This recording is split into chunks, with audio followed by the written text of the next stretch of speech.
자, 서브 교재 정책 집행. 자, 집행은 일단 문제가 거기 이제 고전과 현대 집행 양자 비교한 박스 나오죠. 그거 한 문제입니다. 그래서 고전은 결정자의 권한이 절대적이고 현대는 집행자. 고전은 단순한 테크닉, 집행은 기술에 불과하다. 네, 집행 과정에서도 여러 집단들이 서로 이해관계가 엇걸려서 협상하면서 대립을 해결해 가고 있다. 새로운 정책을 결정하기도 하고 정책 성격, 윌다브스키 통제 무형, 그리고 현대의 관점을 상호 적응 무형 그랬는데 요 상호 적응이 아니라 상호 작용, 상호 작용으로 바꾸면 상호 작용. 상호작용.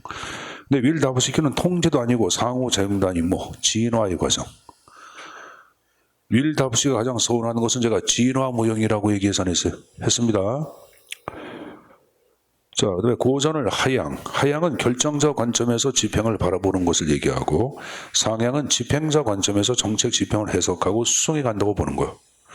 그다음에 엘모아는 고전을 전향, 포월드, 결정 다음에 집행으로 가죠. 근데 현대는 후양, 집행하면서 새롭게 결정한다. 그리고 볼맨은 이미 정해놓은 형태에 따라 그대로 집행되는 정형적 집행, 현대는 적응적 집행 얘기했고, 현대의 상향적 정책 집행을 대표하는 게 옆에 립스키의 일선 관료제 무형이 있다고 배워서 안 배웠어? 배웠죠, 여러분들? 그 밑에 나온 것은 여러분들 나카무라와 스무르드가 발표한 5가지 형태, 고지 협체관 배운 거 기억났나? 나오죠. 고지 협치관에 따라서 내용을 정리해 놓은 거예요, 여러분들. 그렇게 좀 정리해서 가져가시면 됩니다. 자, 문제 연구 나온 것 좀 보세요, 여러분들. 자, 1번에 국민이 정부 역할을 바라는 불확실하고 복잡한 상황에서 어떤 유형? 일반 여론이나, 거기 여러분들 일반 여론에 압력이 있을 경우에는 재량적 실현과 해결, 여러분들. 알았습니까? 어떤 문제 해결에 대한 여론의 압력이 있을 경우엔 재량적 실험과 행위, 여러분들. 보자, 여러분들. 주택 문제, 교육 문제 등에 무엇인가를 해야 한다는 등이 있지만 정책 결정자들이 무엇을 어떻게 할지 모르고 집행자가 구직의 목표를 설정하는 것도 재량적 실험과 행위에 들어가죠, 여러분들. 알았습니까? 그러니까 여러분 이거는 여기 보자. 집행자 구직을 설정한다 여기 안 나왔어도 지금 얘기한 식으로 여론의 압력이 있다 이런 키워드가 나오잖아. 그럼 재량적 실험과 형이, 여러분들. 재량적 실험과요. 알았습니까? 그건 꼭 숙제해서 가져가시고, 제가 여러분들 관료적 기업과형은 추상적인 목표마저 집행자가 설정한다고 얘기해서 안 했어요. 설정을 하고 여러분들 결정자를 설득해 간다고 얘기했을 거예요, 여러분들. 그래서 고시 협재관에서 관료적 기업과형으로 갈수록 집행자의 권한이 더욱더 강화된 거라고 말씀드렸을 겁니다. 자, 문제 연구 나온 것 좀 보자, 여러분들. 자, 거기 정책 옹호 연합 나왔는데, 이 정책 옹호 연합 자체를 정책 지지 연합이라고 얘기합니다. 정책 지지 연합. 옳다는 거. 1번에 외적인 환경 변수를 정책 과정과 연계함으로써 정책 변동을 설명. 2번에 정책 학습을 통해 행위자의 기저 핵심 전략을 쉽게 변화시킬 수 있다. 2번은 표현이 잘못됐어요, 여러분들. 2번을 얘기할 때는 기저 핵심 신념 자체가 쉽게 변화되는 것은 아닙니다. 그 표현 잘못됐고, 거기 여러분들 해설 나온 거 봐. 정책 옹호 연합 무형에서 중시하는 정책 지지 연합별 행위자들의 기저 핵심 신념은 쉽게 변화되지 않으며, 행위자들은 이러한 신념을 관철하기 위해 서로 경쟁, 갈등하고 그 과정에서 정책은 변동된다 이렇게 나오죠. 근데 이 변동도 단기적으로 이루는 것이 아니라 장기적인 변동이에요, 여러분들. 오랜 시간을 거치면서 서서히 변동되기 때문에 장기적 변동이란 말을 써요, 여러분들. 자, 거기 이제 정책 지지 연합의 신념책이라는 게 나오죠. 거기 이제 3가지 형태가 쭉 나오고 있습니다. 첫 번째 나온 게 기본 핵심 신념이라는 게 나와서 안 나왔어. 나왔고, 두 번째 나온 게 정책 핵심 신념, 부철 신념, 3가지의 계층 구조로 되어 있는데, 자, 맨 위에 있는 여러분들 기본 핵심 신념을 얘기했다는 인간 본성에 관한 근본적인 규범, 존재론적 가정, 자유평등 같은 근본적 가치의 상대적 중요성, 서로 다른 집단의 복지에 관한 상대적 우위성, 시장과 정부의 적절한 역할, 이런 신념들이 지금 이건 기본 핵심 신념에 들어가는 거예요, 여러분들. 그러니까 기본 신념은 여러분 여기 보자. 일반적으로 볼 때 우리가 진보주의 아니면 보수주의를 구분할 때 이 사람이 갖고 있는 신념이 무엇인가, 사상이 무엇인가 갖고 진보주의하고 여러분들 자유주의를 구분해 안 해. 구분하잖아요, 여러분들. 자, 윤석열 씨 같은 경우에는 여러분들 알다시피 시장에 대한 자유 시장 경제에 대한 확고한 신념을 갖고 있다 본인이 얘기했어요. 그럼 이 사람은 지금 이게 자유주의야 아니면 여러분들 진보주의야? 자유주의의 성격이야, 자유주의 성격. 근데 이재명 자체를 얘기할 때는 여러분들 성장 과정 자체가 불하게 걷고 여러분들 생각해 보세요, 여러분들. 어려운 집안에서 태어나가지고 노동자 일을 겪으면서 여러분들 팔도 다치고 대학도 고학으로 다니면서 여러분들 고등학교에서 여러분들 못 다녔잖아. 그래서 여러분들 검정고시 해가지고 여러분들 중앙대를 가가지고 여러분들 혼자 돈 벌면서 공부하면서 변호사 사무실에 합격을 했어요, 여러분들. 그러니까 이 사람이 갖고 있는 신념 자체를 그냥 살아온 게 바로 뭐예요, 여러분들? 살아온 게 굉장히 지금 얘기하는 식으로 우리가 얘기하는 바닥 인생을 살아온 사람 아니야.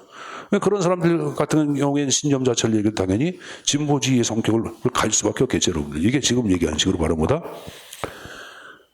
기본적 신념을 얘기하는 거예요, 여러분들. 바로 지금 얘기한 식으로 첫 번째 얘기한 기본 핵심 신념 이런 것들이 바로 그걸 얘기하는 거예요, 여러분들. 그럼 이런 신념 자체는 쉽게 변해 안 변해?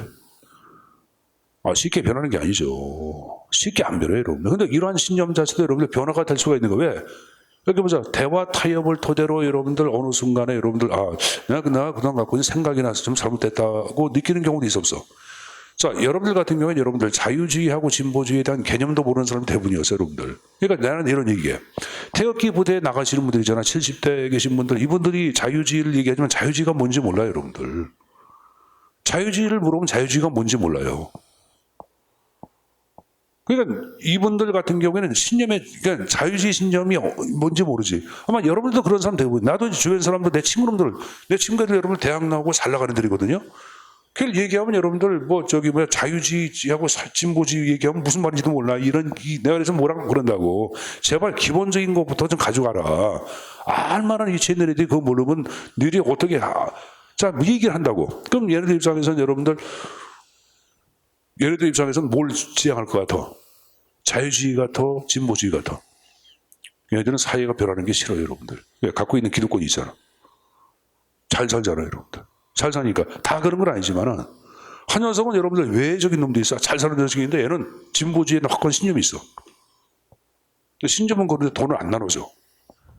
신념은 돈을 좀 나눠주면 좋은데, 신념만 그렇지, 여러분들 그렇지 않아. 그래서 정부 자체가 없는 사람을 위한 복지 정책을 피우는 것에 굉장히 열렬한 지지자야. 잘하고 있다고.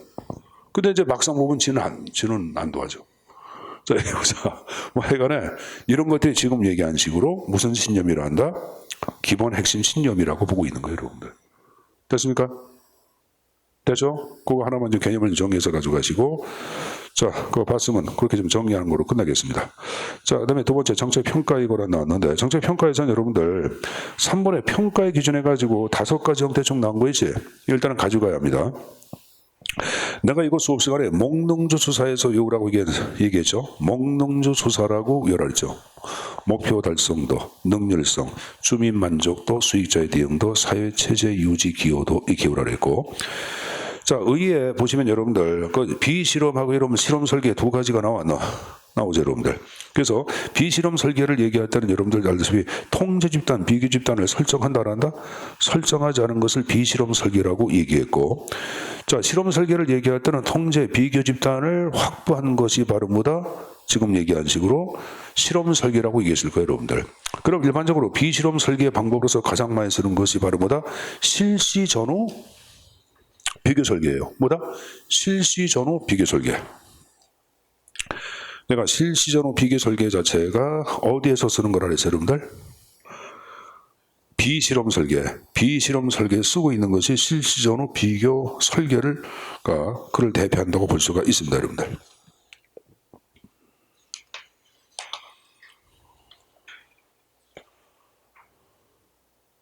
여러분들 저 프린터물 나눠줘 6페이지 잠깐 보세요. 6페이지.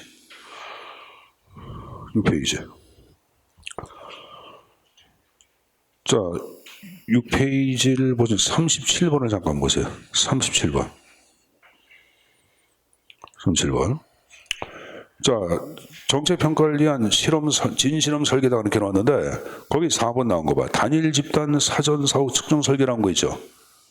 그럼 단일 집단을 얘기해도 한 집단만을 얘기하는 게 이것을 실험 집단과 통제 집단으로 구분하지 않고 하는 거예요. 그럼 이 말은 다시 말해서 통제 집단을 선정한다 안 한다? 안 한다 그런 말이에요. 이해했어요? 전 국민을 대상으로 1년 동안 여러분들 뭡니까? 우유 급식을 여기 보자. 1년 동안 초등학생들 대상으로 전국에 우유 급식을 실시했어. 실시하기 전과 실시하기 후에 몸무게를 비교하는 게야. 그럼 이것은 여러분들 전체 초등학생들 자체가 실험 집단이 된 거고 통제는 있어 없어? 없잖아요, 여러분들. 이게 바로 뭐야? 4번이 비실험 설계를 얘기하는 거예요. 비실험 설계. 그리고 거기 여러분들 그 3번에 비동질적 통제 집단 설계 이게 바로 뭐다? 준실험이에요. 1번에 그 단절적 시계열 설계도 이것도 준실험 방법이에요. 뭐에 들어간다? 1번도 지금 얘기한 준실험 방법으로서 활용하는 거예요. 단절적 시계열 설계. 그래서 2번에 통제 집단 사전 사후 측정 설계 이것이 바로 우리가 진실험 자체를 대표한다고 보시면 됩니다. 몇 번이? 2번이. 문제 나왔으니까 그렇게 말씀드린 거고 2번이 정답입니다. 어쨌든 간에 지금 얘기한 비실험 설계에 관한 내용 얘기해서 했어요. 했습니다, 여러분들. 자, 다시 여러분들 프린트물 잠깐 좀 보자. 자, 우리 서브 교재. 자, 그리고 이제 타당도에 관한 내용이 나왔는데 거기 구성 타당도, 통계적 근론, 외적, 내적 타당도 네 가지 형태 꼭 개념 가지고 가야 되겠고 옆에 타당도의 저의 요인 나온 거 있죠. 그것도 다 가져가야 돼. 거기 여러분들 1점과 2점의 오류 나온 것은 통계적 결론에 타당도가 없을 경우에 1점과 2점의 오류가 발생한다고 이 계산했어요. 근데 수업생이 몇 번씩 있는 내용이고 그 다음에 이제 외적 타당도의 저의 요인에 호돈 효과 배웠어 안 배웠어? 표본의 대표성 부정 배웠죠? 크리밍 효과 배웠는데 표본의 대표성 부족하고 호돈 효과는 진실험에 있어서 외적 다당도의 저인이고 거기 보면 크리밍 효과를 얘기할 때는 준실험에 있어서 외적 다당도의 저인이라고 배웠을 거예요. 그리고 내적 다당도의 저인들 쭉 나왔으니까 그 숙제에서 내용을 가져갈 필요가 있습니다. 알았습니까? 그 내용 좀 숙제에서 가져가야 돼요, 여러분들. 자, 그러면 여러분들 문제 1번 나온 것 좀 보자. 실험 결과의 내적 타당성에 영향을 미치는 요인 중 시간의 경과에 따라서 조사, 심리적, 생리적인 변화 뭐야? 그렇죠. 역사적 요인이죠. 이게 뭐야, 여러분들? 성장 요인이죠. 성장 요인이지. 그래 안 그래? 자연적인 성장은 생리적 변화 아니에요, 여러분들. 또 사람은 나이가 먹음에 따라서 마음 심리 상태도 원숙된 상태로 밖에 안 바뀌어. 바뀌죠. 그런 걸 얘기하는 거예요. 역사적 요소는 우발적 사건을 얘기하는 거고. 알았습니까? 우발적 사건. 그걸 사건 효과라고도 해야 해. 하죠, 여러분들. 거기 여러분들 내적 다당도의 저인에 거기 사건 효과라는 게 나왔나? 그 위에 박스에. 그리고 사건 효과 첫 번째 나왔지? 그리고 두 번째 나온 거 성장 효과. 이 성장 효과가 바로 뭐야? 자연적인 성장, 이걸 성숙 효과라고 얘기하는 거야. 구성원의 성장 변화. 그래서 성장 효과, 성숙 효과, 성장 요인 몽땅 같은 말이야. 그래서 1번의 정답 몇 번 여러분들? 4번이 정답이 되는 거예요, 여러분들. 그 1번의 검사 요인 자체를 다른 말로 뭐라냐? 거기 위에 저율의 측정 요소 나온 거 있죠? 측정 요소를 검사 요인이라고 하는 거예요. 테스팅 이펙트 해가지고 같은 말이에요. 측정 요인, 검사 요인. 그러니까 여러분 측정한 거, 시험 본 거 자체에서 하나의 효과가 발생해야 해. 운전면허 시험 봤다, 시험 본 거 자체에서 학습 효과가 발생해야 해. 하죠. 자, 여러분 여기 보자. 내일 모레 국가직이나 지방직은 무조건 원서수 해야 돼. 지방직 원서수 요새 아닌가? 2월 달인가? 6월 18일 시험하냐? 지방직 6월 18일이다. 그럼 6월 18일이니까 여러분들 여러분 뭘 해야 돼? 그 원서수 뭐 얼마 안 남았나? 국가직이 먼저 오네, 국가직. 그럼 무조건 시험 보라는 얘기야. 왜? 시험 한번 본 거하고 안 본다고 틀려. 야, 나 시험 보니까 이렇게 문제를 풀어가야겠구나. 이런 식으로 하니까 시간 안배가 좀 공부를 하게끔 된다고, 여러분들. 이게 다 바로 뭐다? 측정 요소에 들어가는 거예요. 자, 문제 2번 나온 거 보자. 공공사업의 경제성 분석에 대한 설명으로 옳은 것만을 모두 고르면. 자, 할인이 높을 때는 편익이 장기간에 실현되는 장기 투자보다는 단기적 실현되는 단기 투자 사업이 유리하다. 맞죠, 여러분? 할인이 높다는 것은 시간이 흘러갈수록 여러분들 가치가 있다, 가치가 없다. 가치가 없는 거예요. 그러니까 반짝 지금 여러분들 여기 떴다방 들어봤어, 안 들어봤어요? 떴다방은 단기적으로 딱 여러분들 효과가 발생할 떴다방에서 처먹고 바르는 거 아니에요, 여러분들. 걔네들이 하는 것이 바로 1번이야. 그러니까 단기 투자 사업. 그러니까 기업권 표현은 맞다고 봐야죠, 여러분들. 자, 그 다음에 직접적이고 유형적인 비용과 편익은 발생하고 간접적이고 무형적인 비용과 편익은 포함하지 않는다. 이렇게 봤는데, 니은번 자체를 얘기하던 여러분들, 여기 보자. 현실 보세요. 우리가 이제 정부가 행하고 있는 편익이나 효과는 무형성을 띄어 유형성을 띄어 대부분. 무형성을 띄죠, 여러분들. 그러니까 여러분들 국가 위상에 얼마나 기여했냐, 이건 무형이야, 유형이야? 무형이죠, 여러분들. 그래 안 그래? K K-팝 문화가 국가 위상에 얼마나 기여했냐? 이거 지금 얘기하면 무형이야. 그것도 포함해서 여러분들 비용, 그것도 여러분들 계량적 가치로 바꿔서 계산해야 안 해. 하죠. 그러니까 니은번 표는 무조건 잘못됐죠, 여러분들. 그러니까 간접적이고 무형적인 비용과 편익이 또 포함을 해야 되겠죠, 여러분들. 아무튼 그 번호. 그러니까 니은번 들어가다 틀려. 그러니까 밑에 보시면 1번, 2번, 3번에 니은 들어가서 안 들어가서. 그러니까 정답은 4번이지. 이런 문제는 여러분들 고민하지 말고 틀리게 나와서 먼저 지워 먼저 가는 게 제일 나아. 그러면 답은 몇 번이야? 4번이죠, 여러분들. 뒤에 번에 순현재 가치.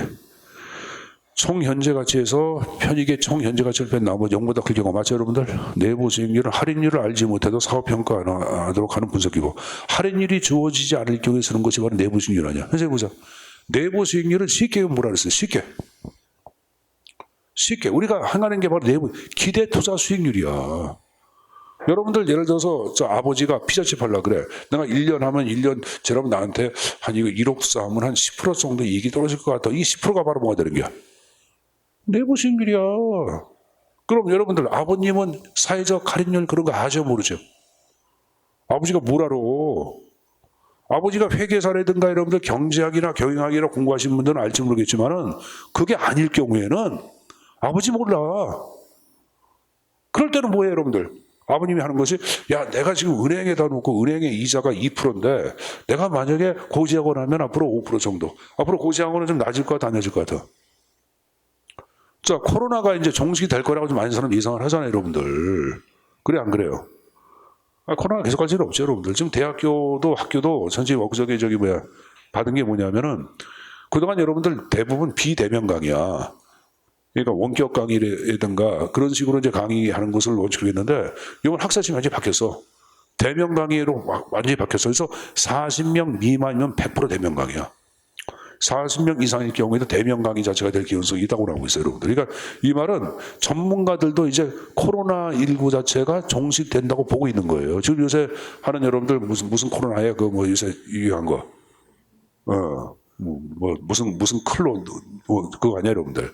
그 효과 자체가 이제는 감기 증세로 바뀔 가능성이 있고, 이젠 자가치료도 가능하다 그러잖아. 먹는 약 갖고 해결이 가능하다 그랬잖아. 그리고 지금 백신 자체를 여러분들 3번, 2번까지 다 맞았잖아, 백신을. 그런 웬만큼은 이제 이게 형성되니까 감기 증세로 갈 가능성이 크다. 그러니까 이건 충분히 치료 가능하다고 판단을 내리는 것 같아요, 여러분들. 뭐 제3의 돌연변이가 발생하기 전까지 이 오미크론 자체는 감기와 비슷하다고 보고 있는 거 아니야. 그러니까 내가 보기엔 이제 많이 바뀌겠죠, 여러분들.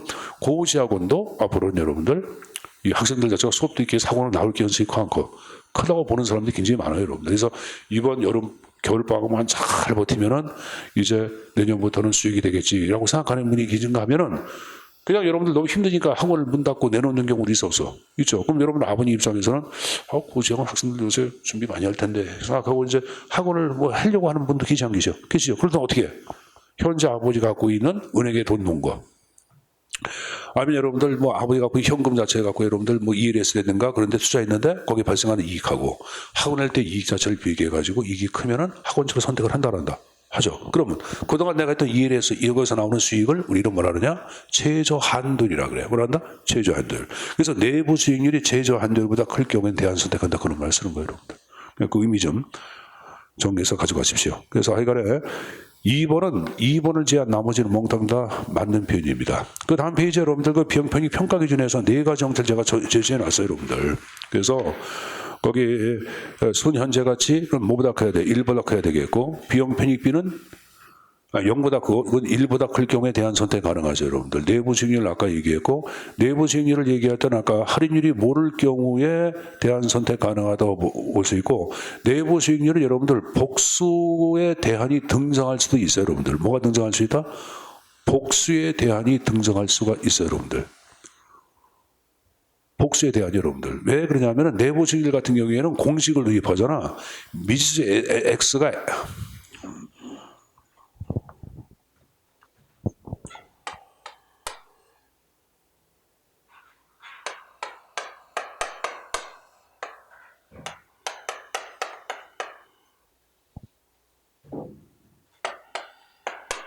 자, 여기 보자. 우리가 여러분들 순현재 가치는 편익의 현재 가치에서 비용의 현재 가치를 빼 나머지를 얘기하는 거 아니야? 어? 그러면 순현재 가치가 0이 된다는 것은 요것과 이것을 같게 해주는 바로 뭐가 되는 거야? R의 값을 구하는 거야. 이게 내부 수익을 구하는 공식이에요, 여러분들.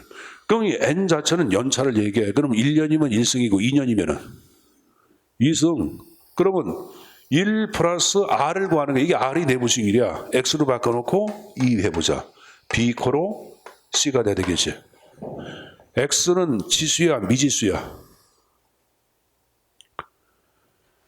X를 지수라 그래, 미지수라 그래. 야, 이건 니비를 초등학교 1학년도 한다. X는 뭐라 그래? 미지수. 알 수 있다, 없다? 없다. R 이퀄 X 아니야. R은 뭐야? 할인율을 R이 알 수 없는 경우 그 말이야. 그걸 여러분들 그 말을 풀어 쓴 거예요, 여러분들. 그러니까 이 개새끼들이에요. 왜냐면 내부 수익률은 그냥 기대투자 수익률로 좋아.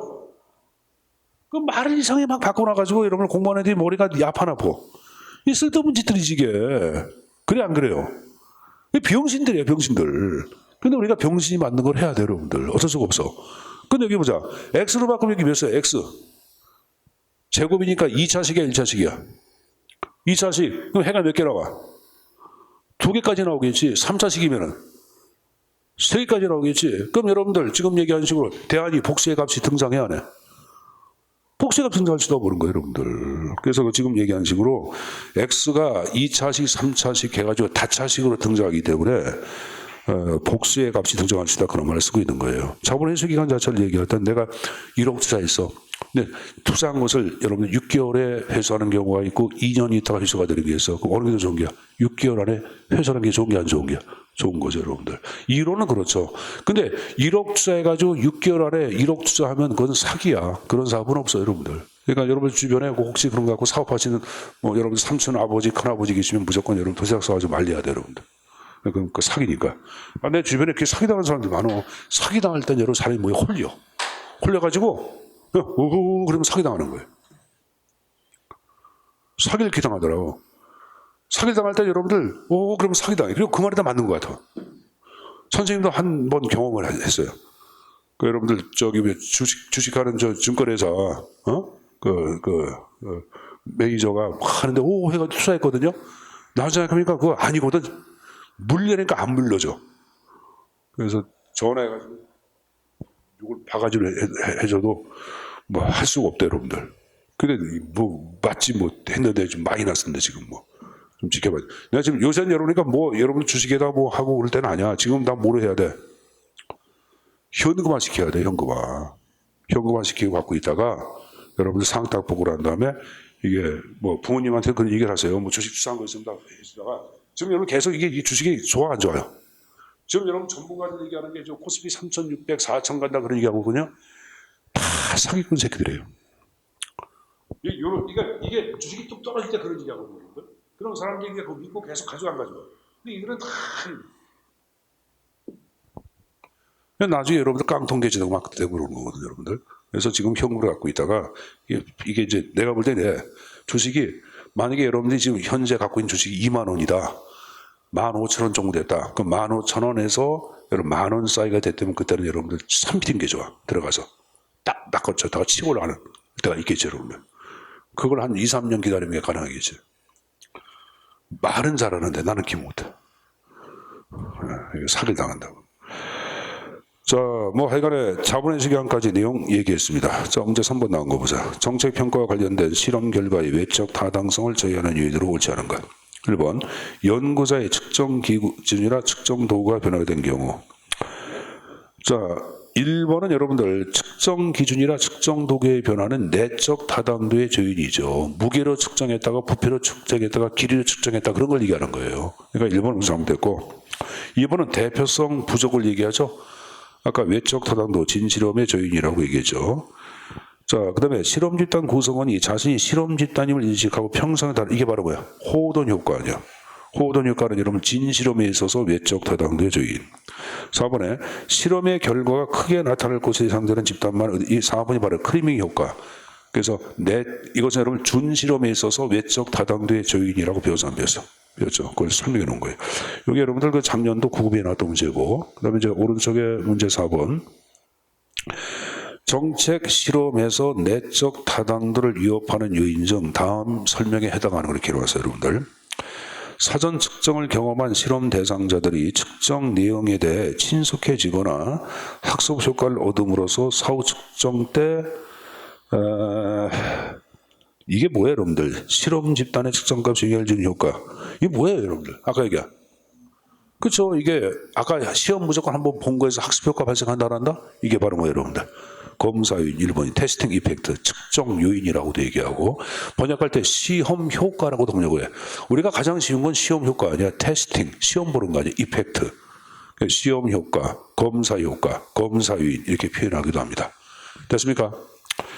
자, 그거 봤으니까 자, 그다음에 이제 기획 파트에고라는 내용이 쭉 나왔는데 자, 기획은 그 다음 페이지 그 밑에 맨 밑에 보자. 하단에 기획과 민주주의 관계에서 양립할 수 없다, 찬성한다 두 명의 학자들하고 저어서 나온 거 있죠. 그래서 양립할 수 없다 하이에크 노예로의 길. 다음 페이지 보자. 찬성한 자 파이너 노예로의 반동의 길. 그래서 두 가지 형태는 좀 가져가야 되겠고 그 다음에 이제 그 맨 밑에 기획의 미래지키법이 나오죠. 그래서 오른쪽에 여러분들 투사 예견 추측해서 델파이 기법, 시계열 분석, 선형기억 세 가지 형태 적어놨는데 특히 델파이 기법 자체가 출처 빈도가 높다고 계산했어요. 델파이 기법이 출처 빈도가 높다고 제가 얘기를 했어요, 여러분들. 그래서 이거는 제가 전문가들한테 의견을 물어본다고 얘기했고 의견의 일치, 설문지를 활용하고 익명성을 전제로 한다란다? 한다고 얘기했죠, 여러분들. 델파이 기법은 여러분들 양적 예측이야, 질적 예측이야. 질적 예측이죠. 그 위에 박스에 투사 예견 한자 나온 거 있죠. 투사 밑에 예견. 그것은 여러분들 양적인 예측이고 그 밑에 추측은 바로 질적 예측을 얘기하는 거예요. 질적 예측. 델파이 기법 자체의 한계를 좀 보완하기 위하여 정책 델파이가 등장하는데 우리가 파악한 델파이하고 정책 델파이는 차이점이 있어 없어? 있죠. 자, 여러분들 교재 잠깐 좀 보자. 그래서 교재를 어디를 보시냐면은 자, 페이지에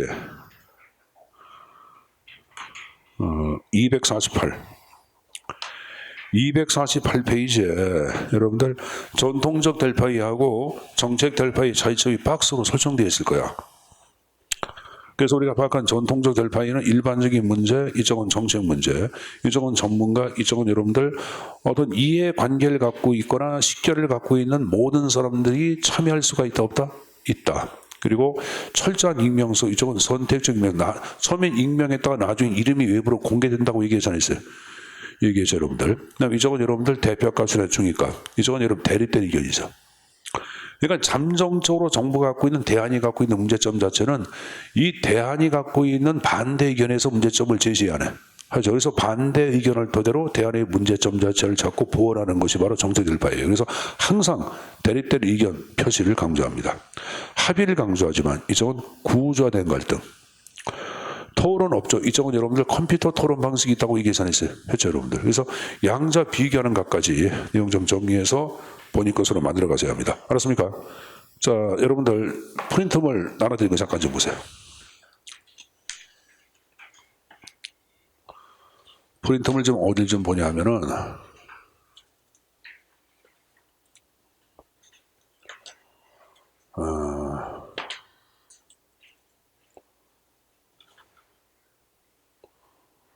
자, 39번. 39번은 이게 39번. 39번. 자, 39번의 문제를 한번 보자. 자, 이게 여러분 7급 문제인데 2027급이 그동안 7급인데 가장 문제가 어렵게 나왔어요, 여러분들. 진짜 행정에 가장 어렵게 나온 게 2020년 7급 문제인데 작년도 7급도 문제도 쉽게 나왔어. 보자, 여러분들. 그리스 전인들이 미래를 예견하던 아폴로 신전 위치의 도시의 이름을 따서 붙였다. 어디 위치에서? 델파이 도시. 이 델파이 기법이라고 얘기 잘했어요. 내가 소설에 분명히 얘기했다. 랜드 연구소에서 48년도에 개발됐다고 얘기했죠, 여러분들. 자, 그러면 제가 지금 얘기한 델파이 기법은 이번에 익명성을 전제로 해야 해. 하죠. 제가 여러분들 의견의 일치가 이루어질 때까지 계속적 반복적으로 설문을 나눠서 조사한다고 얘기 전했어요. 했죠? 반복성 나온 거예요, 여러분들. 다음 전번에 통제된 환류와 응답의 통계 처리. 맞죠, 여러분들? 환류를 계속해서 3회서 하는 거 아니야. 이게 이제 통제된 환류라는 말을 쓰고 있는 거예요, 여러분들. 그리고 응답의 통계 처리. 통제된 환류를 얘기했다는 무슨 말이에요? 그대로 보자. 여러분들 의견 가운데 가장 소수 의견은 잘라 안 잘라? 자르죠. 이게 통제된 환류예요, 여러분들. 알았습니까? 소수 의견 자르는 거. 그 다음에 4번에 전문가 합의 나왔고 정답은 1번 조건부 확률 이런 건 없어요, 여러분들. 만약 뭐뭐 한다면 몇 프로 이런 것은 없어요, 여러분들. 교차 행렬 A가 발생한다면 반면에 B는 발생 안 할 거야. 이런 거 없잖아요, 여러분들. 그런 게 어디 나와요, 여러분들. 한번 해보세요. 한번 해보세요. 하나 물어볼게요. 쌀 소비량이 증가한다면, 자, 물어볼게. 증가한다면은, 빵의 소비량은 상대적으로 감소한다. OX. 쌀의 소비량이 증가하면, 쌀의 소비량이 증가한 반면에 빵 소비량은 감소한다. OX. 오죠. 교차 행렬은 A 사건 자체가 발생하냐에 따라 B 사건 자체가 발생하냐, 발생하지 않냐를 따지는 방법을 얘기하는 거예요. 그걸 확률로서 따지는 걸 얘기해. 근데 이런 것들은 여기에 델파이 기법에서 안 쓴다고, 여러분들. 일본은 무조건 아니지. 이해했습니까? 정답은 1번의 답이 형태체계. 이게 7급 문제 나왔던 건데, 델파이 기법이 무엇인가만 정확하게 알면은 문제를 풀 수 있던 내용이에요.